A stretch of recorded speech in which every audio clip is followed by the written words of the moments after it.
ಕೈಗೊಬ್ರು ಕಾಲಿಗೊಬ್ರು ಆಳು ಕಾಳು, ಮುಖದಲ್ಲಿ ಬೆವರು ಬಂದ್ರೆ ಒರೆಸೋದಕ್ಕೆ ಅಂತ ಇರ್ತಿದ್ದ ಜನ. ಮೈಕೈಗೆ ಚೂರು ಏಟಾದ್ರೂ ದಂಡಾಗಿ ಆಸ್ಪತ್ರೆಗೆ ಜೊತೆಗೆ ಬರ್ತಿದ್ದವರು. ವೇದಿಕೆ ಹತ್ತಿದ್ರೆ ಸ್ಟೇಡಿಯಂ ಕಿತ್ತು ಹೋಗೋ ರೇಂಜಿಗೆ ಮುಗಿಲು ಮುಟ್ಟಿದ್ದ ಡಿ ಬಾಸ್ ಘೋಷಣೆ. 1,00,000 ಜನರ ಮಧ್ಯೆ ಇದ್ದರೂ ಥಟ್ಟಂತ ಕಂಡುಹಿಡಿಯಬಹುದಾದಂತಹ ಮೈಕಟ್ಟು, ಎದ್ದು ಕಾಣುವಂತಹ ಸುಂದರ ರೂಪ, ಗಾಡ್ ಗಿಫ್ಟ್ನಂತಿದ್ದ ವಾಕಿಂಗ್ ಸ್ಟೈಲ್, ಮುದ್ದಾದ ಸಂಸಾರ ಪಡ್ಕೊಂಡು ಬಂದಂತೆ ಇದ್ದ ಅಮ್ಮ ತಮ್ಮ, ಬೇಕಾಗಿದ್ದು ಬಯಸಿದ್ದು ಕಾಲಡಿ ಬೀಳುವಂತೆ ಮಾಡ್ತಿದ್ದ ಯಶಸ್ಸು.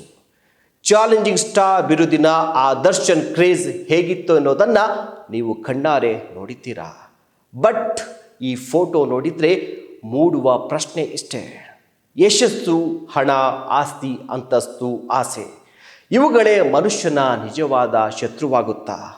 ಅಥವಾ ಅವುಗಳನ್ನು ನಿಭಾಯಿಸಲು ಬಾರದಿದ್ದವರು ಕಾಲಚಕ್ರದ ಮುಂದೆ ಸೋತು ಹೀಗೆಯೇ ಶರಣಾಗ್ತಾರಾ ಅನ್ನುವಂಥ ಪ್ರಶ್ನೆ ಕಟ್ಟಕಡೆಯದಾಗಿ ನಮ್ಮ ಮನಸ್ಸಿನಲ್ಲಿ ಉಳಿದು ಬಿಡುತ್ತೆ. ಕೈಗೊಬ್ರು ಕಾಲಿಗೊಬ್ರು ಆಳು ಕಾಳು, ಮುಖದಲ್ಲಿ ಬೆವರು ಬಂದರೆ ಒರೆಸೋದಕ್ಕೆ ಅಂತ ಇರ್ತಿದ್ದ ಜನ. ಮೈಕೈಗೆ ಚೂರು ಏಟಾದ್ರೂ ದಂಡಾಗಿ ಆಸ್ಪತ್ರೆಗೆ ಜೊತೆಗೆ ಬರ್ತಿದ್ದವರು.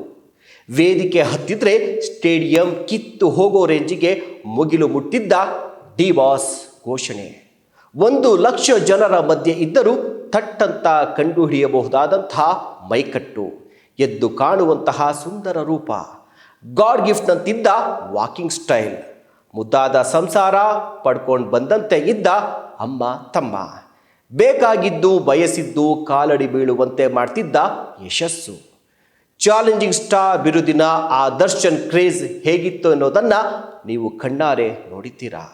ಬಟ್ ಈ ಫೋಟೋ ನೋಡಿದರೆ ಮೂಡುವ ಪ್ರಶ್ನೆ ಇಷ್ಟೇ: ಯಶಸ್ಸು, ಹಣ, ಆಸ್ತಿ, ಅಂತಸ್ತು, ಆಸೆ ಇವುಗಳೇ ಮನುಷ್ಯನ ನಿಜವಾದ ಶತ್ರುವಾಗುತ್ತಾ? ಅಥವಾ ಅವುಗಳನ್ನು ನಿಭಾಯಿಸಲು ಬಾರದಿದ್ದವರು ಕಾಲಚಕ್ರದ ಮುಂದೆ ಸೋತು ಹೀಗೆಯೇ ಶರಣಾಗ್ತಾರಾ ಅನ್ನುವಂಥ ಪ್ರಶ್ನೆ ಕಟ್ಟಕಡೆಯದಾಗಿ ನಮ್ಮ ಮನಸ್ಸಿನಲ್ಲಿ ಉಳಿದು ಬಿಡುತ್ತೆ. ಕೈಗೊಬ್ರು ಕಾಲಿಗೊಬ್ರು ಆಳು ಕಾಳು, ಮುಖದಲ್ಲಿ ಬೆವರು ಬಂದರೆ ಒರೆಸೋದಕ್ಕೆ ಅಂತ ಇರ್ತಿದ್ದ ಜನ. ಮೈಕೈಗೆ ಚೂರು ಏಟಾದ್ರೂ ದಂಡಾಗಿ ಆಸ್ಪತ್ರೆಗೆ ಜೊತೆಗೆ ಬರ್ತಿದ್ದವರು. ವೇದಿಕೆ ಹತ್ತಿದ್ರೆ ಸ್ಟೇಡಿಯಂ ಕಿತ್ತು ಹೋಗೋ ರೇಂಜಿಗೆ ಮುಗಿಲು ಮುಟ್ಟಿದ್ದ ಡಿ ಬಾಸ್ ಘೋಷಣೆ. 1,00,000 ಜನರ ಮಧ್ಯೆ ಇದ್ದರೂ ಥಟ್ಟಂತ ಕಂಡುಹಿಡಿಯಬಹುದಾದಂತಹ ಮೈಕಟ್ಟು, ಎದ್ದು ಕಾಣುವಂತಹ ಸುಂದರ ರೂಪ, ಗಾಡ್ ಗಿಫ್ಟ್ನಂತಿದ್ದ ವಾಕಿಂಗ್ ಸ್ಟೈಲ್, ಮುದ್ದಾದ ಸಂಸಾರ ಪಡ್ಕೊಂಡು ಬಂದಂತೆ ಇದ್ದ ಅಮ್ಮ ತಮ್ಮ, ಬೇಕಾಗಿದ್ದು ಬಯಸಿದ್ದು ಕಾಲಡಿ ಬೀಳುವಂತೆ ಮಾಡ್ತಿದ್ದ ಯಶಸ್ಸು.